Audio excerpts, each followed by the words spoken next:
tuned in to the Andrew Lawton Show.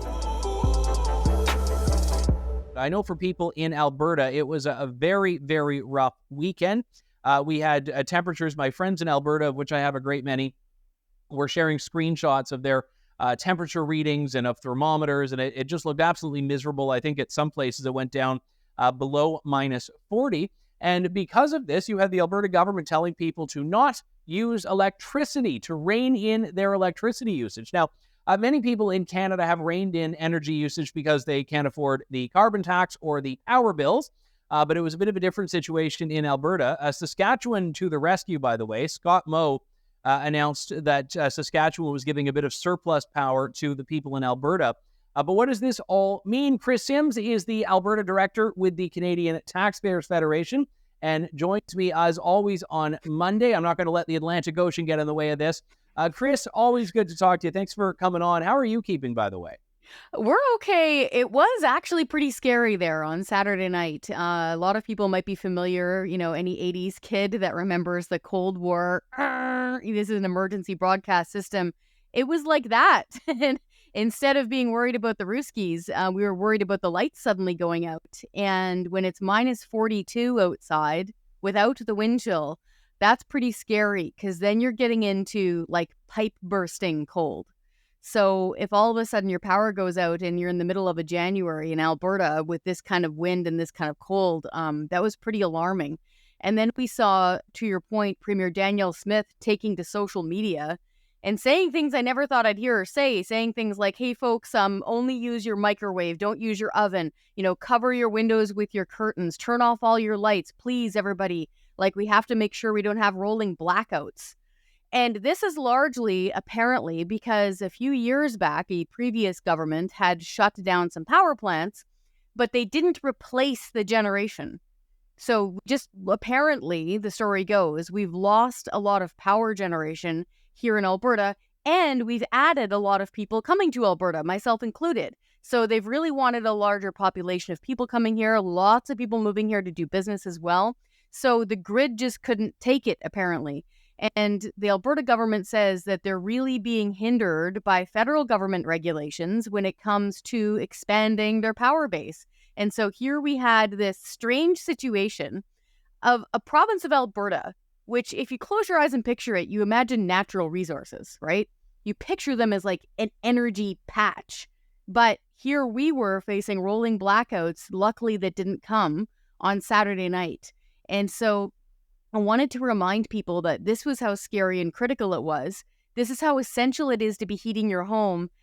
And Prime Minister Trudeau is nuking us with a carbon tax on home heating as well. So it just really added insult to injury. Well, yeah, he heard the warning about having to use your microwave. That's why he's nuking anymore. That's a terrible pun. I'm sorry. It was twins. Yeah, fair enough. But let me ask you about the electric vehicle aspect, because this was like buried in the list of things we weren't supposed to do in Alberta. They're like, and delay charging your electric vehicle, which is good. Here's the alert that went out. Yeah. Basically, it's just like, 3 city blocks in Edmonton are all the electric vehicles in Alberta, I think, in downtown Edmonton. But then you had this ridiculous CBC story I wanted to share with people. I know you've read it, but basically what CBC has said here is that the winter is the perfect time to have an electric car. Their headline here, electric cars, the best vehicle in frigid temperatures, they're saying. Meanwhile, the government is like, no, stop charging these things. We can't sustain it on the grid.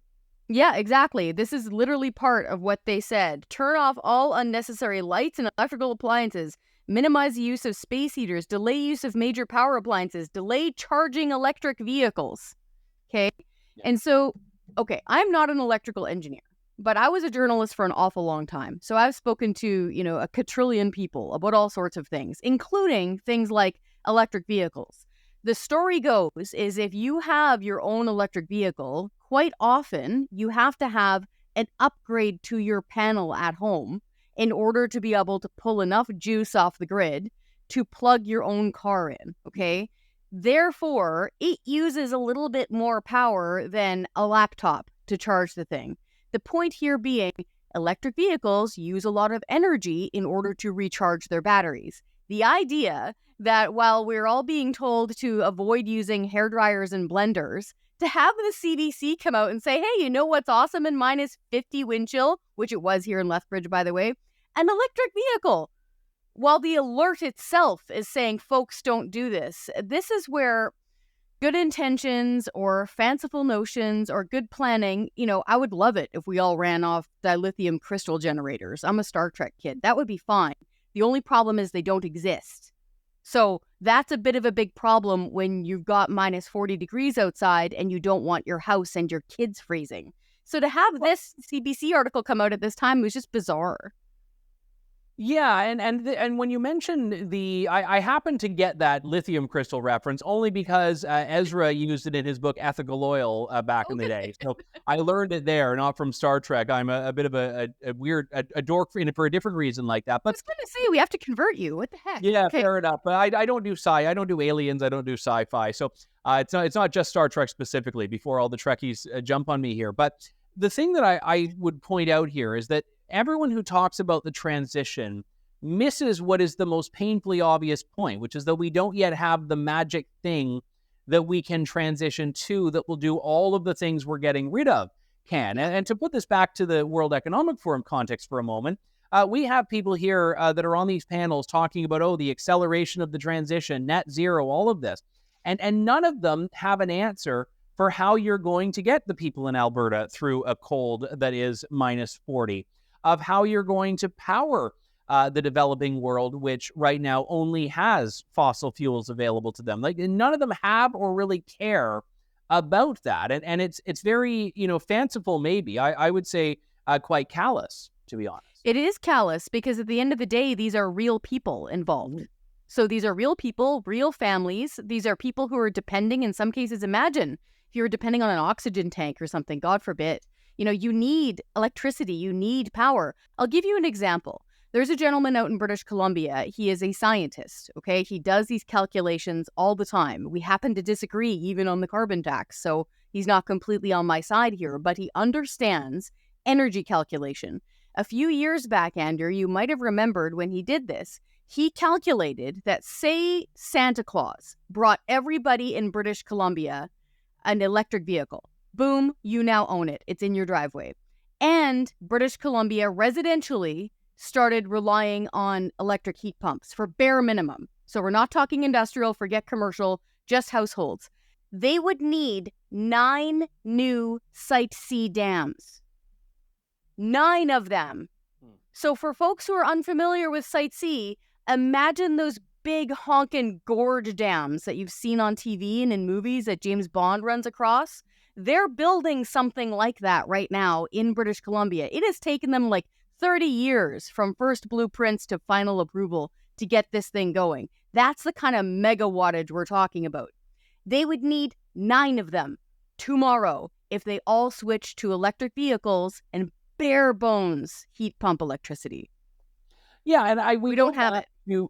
We go back to all of these different scenarios that we've talked about in the past on the show, and to bring it back to real people, because I think real people need to be at the core of an energy transition if there's going to be one, and real people's needs, real people's capabilities, and we see that callousness on display with the carbon tax. And I don't want to sound like a broken record here, because I know this has been coming up in our discussions and other days on my show pretty much every week now, but it's important. And the federal government has made a choice here. They like to say that, it's the climate emergency, we have no choice, but they do have a choice. And they have chosen to make energy, which is not a luxury item. It is a necessity, especially in Canada, but anywhere.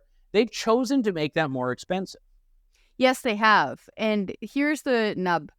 So the Liberal government, Prime Minister Justin Trudeau and his government, have a mandatory minimum carbon tax. It's $65 a ton right now. It costs 12 cents per cubic meter of natural gas, 10 cents per liter of propane. But most people in Canada use natural gas. On average, Andrew, that will cost Canadian families more than $300 extra just this winter, just in the carbon tax. But here's the weird catch. So back in October, for some reason, the Atlantic caucus of the Liberal members of Parliament got a hold of Justin Trudeau and said, hey, we need a carve-out. He admitted, 1, that this makes life too expensive. And he admitted, 2, that they could afford then to give them a carve-out on furnace oil.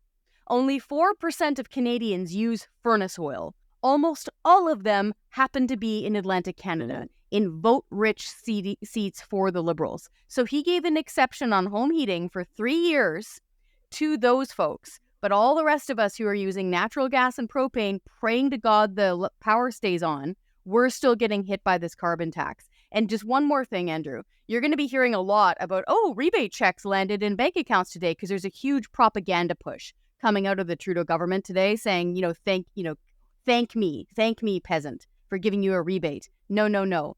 The parliamentary budget officer himself has shown that people pay more than they get back. So on average, the average Alberta family will be out more than $900 this year. That's net. That's with the rebates factored in. So yeah, you're right. This is a huge carbon tax punishment on an essential like home heating. Yeah, that's important context here. And again, my sympathies to anyone in Alberta who had a terrible weekend. I mean, you're in for a number of horrors with the cold weather in general on a given year, but I know this was particularly straining and trying for people. The good news is Stephen Guilbeault is actually fine with having to reduce electricity because he is already a dim bulb. So it was good. He was already energy efficient in that respect. Have you seen him yet? Did he fly his electric hoverboard over there yet? No, I haven't seen him just yet. He might have been in the Greta Thunberg sailboat. He left last week, so he should be making it to Davos anytime in 2026, I believe. So well after the next election, though. So good for a contestant in his riding, perhaps. Kris Sims, always good to talk to you. We'll see you back on the other side of the Atlantic next week. Thank you. Have fun, Andrew. Thanks for listening to The Andrew Lawton Show. Support the program by donating to True North at www.tnc.news.